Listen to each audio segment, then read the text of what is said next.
The Fall of the House of Usher. During the whole of a dull, dark, and silent day in the autumn of the year, I had travelled alone on horseback towards the house of Usher. As I came in sight of the place, my spirits sank. They grew as dark and dull as the sky above me, and as sad as the cold, grey walls of the building before my eyes.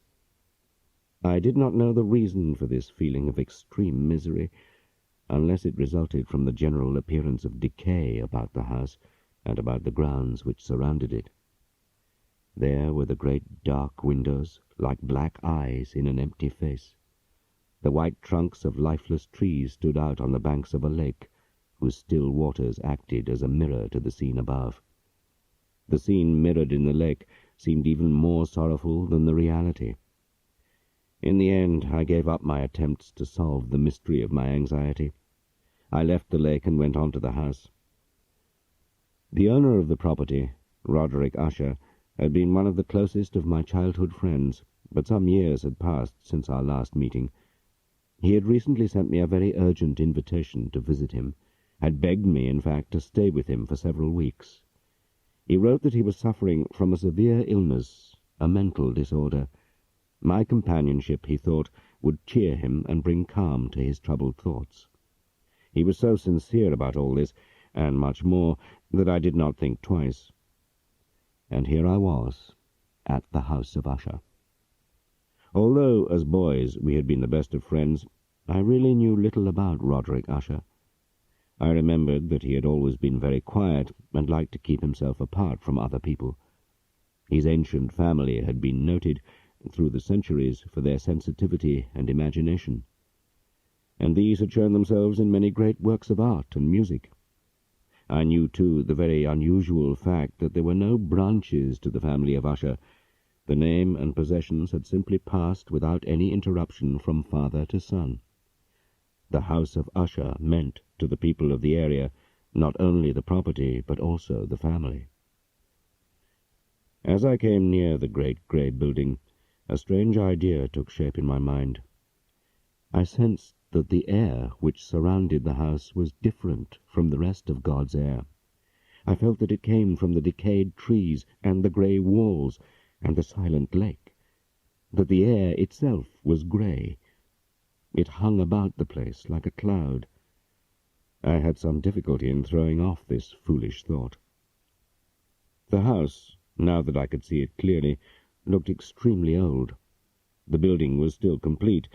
I mean that no part of the stonework had fallen, but each separate stone was itself a powdery ruin of what it had once been. There were no other signs of weakness, except a long, narrow crack which ran from the roof right down the front of the house to the level of the ground. A servant took my horse, and I entered the hall.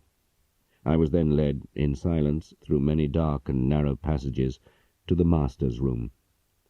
Much that I noticed on the way had a strange effect on me, although I had been used all my life to surroundings such as these.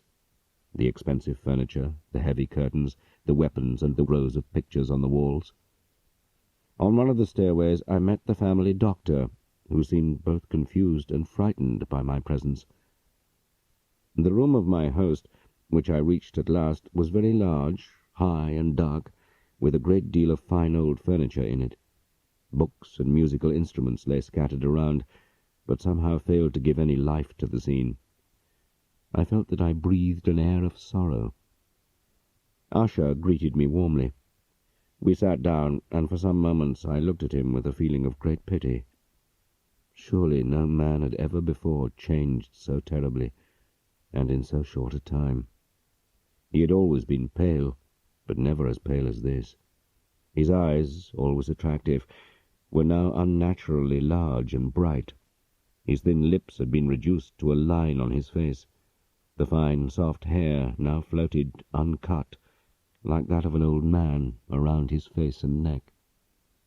The changed manner of my friend was equally striking.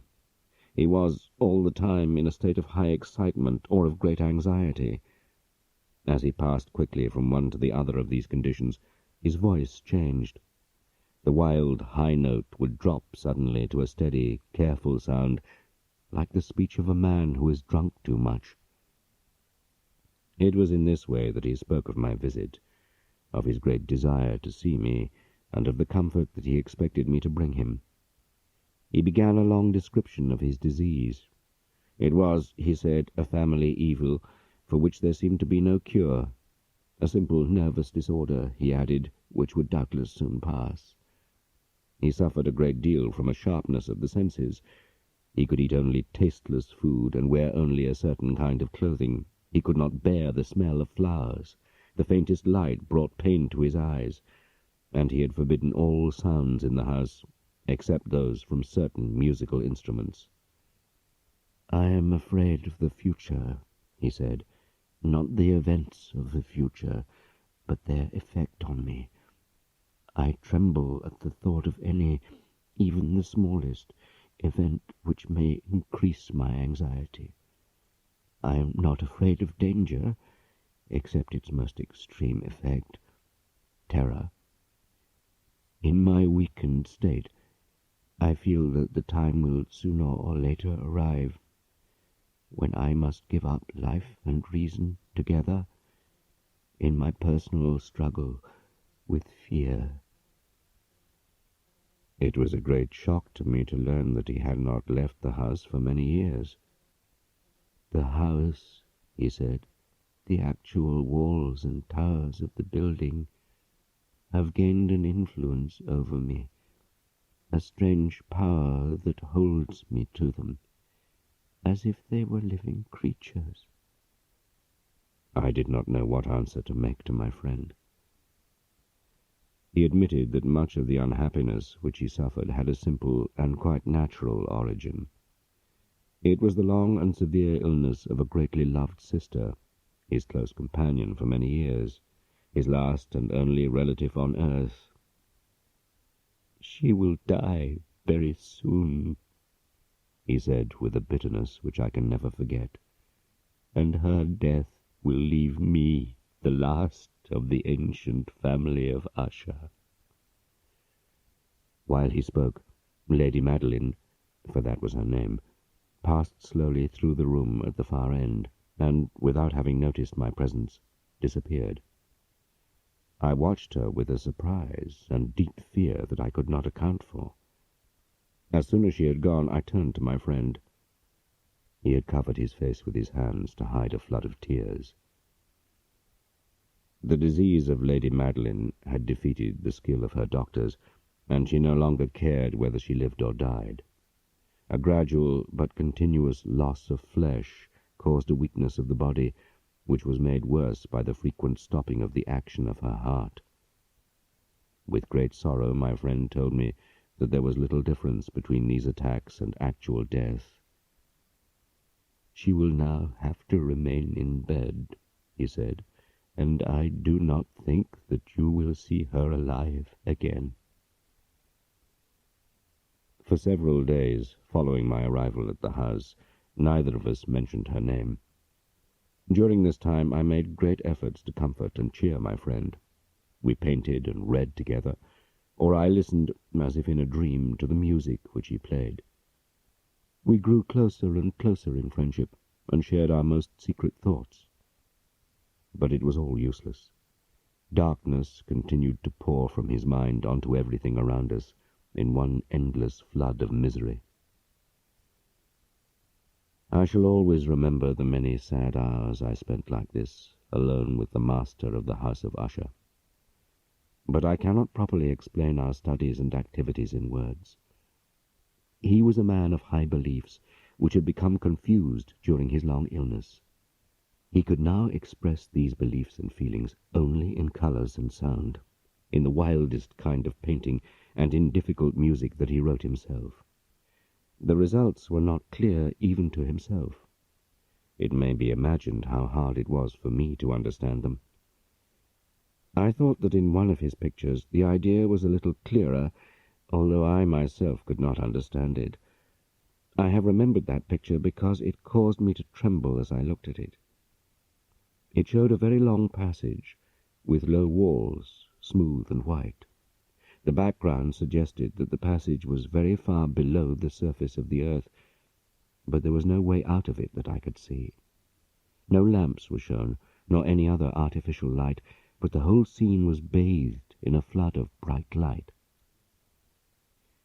During one of our discussions, Usher told me that he believed all plants had the power of feeling. He also thought that even lifeless objects would have this power under certain conditions. As I have already mentioned, this belief was connected with the grey stones of his home. He thought that the way they were arranged in the walls, and had been arranged for hundreds of years, gave them a life of their own. The waters of the lake, too, and the dead trees shared this life, he said. "The proof," he added, "the proof of feeling in the walls and in the water can be seen in the gradual but certain development of an air of their own about them."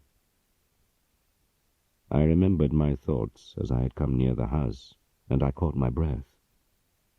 "This air has had a silent and terrible influence on my family," he said, "and it has made me what I am." One evening Usher informed me, in a few words, that Lady Madeline was dead. It was his intention, he said, to keep her body for 2 weeks before burial in one of the many rooms below the house. His reason for this decision was not unnatural, as he had taken into account the particular kind of disease from which she suffered. In plain words, he wished to be sure that she was really dead before he placed her body in the family grave. At the request of Usher, I helped him in making these arrangements. We two alone carried the body in its box to a small dark room that lay below the part of the building where I myself slept. It had been used, in the troubled times of long ago, as a storeroom for gunpowder or some other dangerous substance. Part of its floor and the whole of a long passage through which we reached it were lined with a red metal. The heavy iron door was protected in the same way.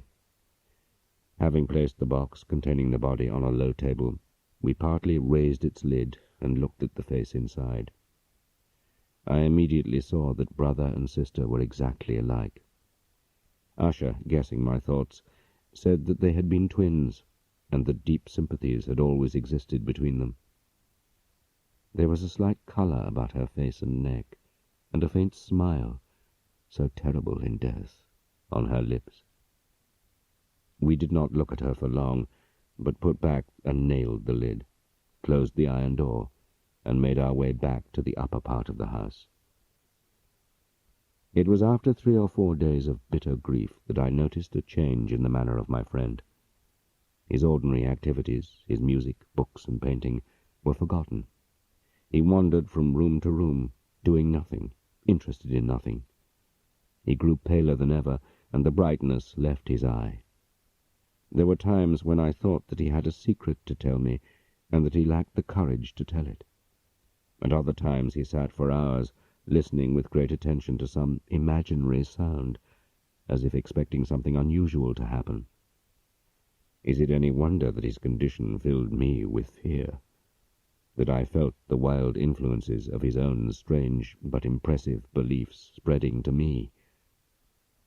On the 7th or 8th night after the death of Lady Madeline, I experienced the full power of these feelings. For hours I lay awake, struggling against a sense of fear. I blamed my surroundings, the dusty furniture, the torn curtains which moved about in the wind of a rising storm, the ancient bed on which I lay. But my efforts were useless. At last, thoroughly afraid, I got up and looked as hard as I could into the darkness of the room. I heard, or thought that I heard, certain low sounds that came from time to time through the pauses in the storm. I dressed quickly, since I was trembling, but whether with cold or fear I do not know. To calm myself, I walked quickly backwards and forwards across the room. I had done this 2 or 3 times, when there was a gentle knock at my door, and Usher entered, carrying a lamp. There was a look of crazy excitement in his eyes. "And you have not seen it?" he cried suddenly. "You have not? But wait, you shall." Saying this, and carefully shading his lamp, he hurried to one of the windows and threw it open to the storm. The force of the wind that entered nearly lifted us from our feet. But it was not the wind that held our attention, nor the thick clouds that flew in all directions about the house. We had no view of the moon or stars. But the building, and all the objects around us, even the clouds above, were shining in a strange, unnatural light. This light poured from the walls and from the waters of the lake. "You must not, you shall not look at this," I said as I led him from the window to a seat. "This light, which troubles you, is just an electrical disturbance of the air, and not uncommon. Let us close the window. The wind is cold and dangerous to your health. Here is one of your favourite books.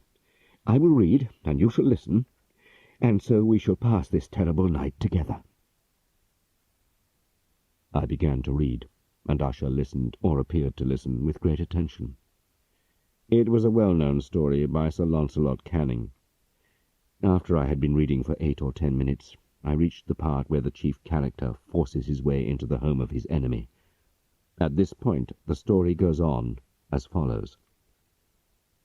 "And Ethelred lifted his sword, and struck the door with heavy blows. He cracked and broke and tore it apart, so that the noise of the dry and hollow-sounding wood seemed to fill the forest." At the end of this sentence I paused. I thought that I could hear, though faintly, just such a noise, like breaking wood. It seemed to come from some distant part of the house. It must have been, I believed, some damage caused by the storm, and I decided immediately that there was nothing in it to interest or worry me. I continued the story. Then the good Ethelred, entering through the door, was surprised to find a terrible creature standing guard in front of a palace of gold with a floor of silver, and on the wall hung a great shining shield. There, on the shield, these words were written: "He who enters here has won a victory. He who kills the guard shall win the shield." And Ethelred lifted his sword again, and struck the head of the creature, which died with cries so wild and terrible that they shook the walls. The metal shield then crashed to the floor at Ethelred's feet. Here again I felt afraid, and was forced to stop my reading. There was now no doubt at all that I did actually hear a faint but clear cry of pain. It was closely followed by the distant sounds of metal being struck. I was not sure that Usher had himself heard these sounds, and I rushed trembling to the chair in which he sat. His eyes were fixed on the door. His lips were moving, and, as I bent over him, I heard the words, "Do I hear it? Yes, I hear it, and have heard it. Long, long, long, for many minutes, many hours, many days, I have heard it. But I dared not. Oh, pity me, miserable creature that I am! I dared not speak. We have put her living in that box. Did I not tell you that my senses were sharp? I now tell you that I heard her first movements many days ago, but I dared not speak. And now tonight, Ethelred, ha! The breaking of the door, and the death cry of the creature, and the crashing of the shield. Say instead, the forcing of the box, and her cries and struggles in the metal passage of her prison. Oh, where shall I hide? Will she not soon be here? Is she not hurrying to punish me for my speed in burying her? Have I not heard her footstep on the stair? Can I not feel the heavy beating of her heart? Crazy fool!" Here he jumped to his feet and shouted the words, "Crazy fool! I tell you that she now stands outside the door!" As if in the force of his voice there was some special power, the great door opened. It was the work of the rushing wind. But then, outside the door, there did stand the tall, white-clothed figure of Lady Madeline of Usher. covered in blood from some terrible struggle. For a moment she remained trembling in the doorway. Then, with a low cry, she fell heavily inward onto her brother. The shock brought death to Usher immediately, and a moment later his sister died beside him. I ran from that room and from that house in fear, and I did not look back until I had passed the lake. A great noise filled the air. As I watched, the crack that I have spoken of, that ran from the roof of the building to the ground, widened like the jaws of some terrible creature. The great walls broke apart.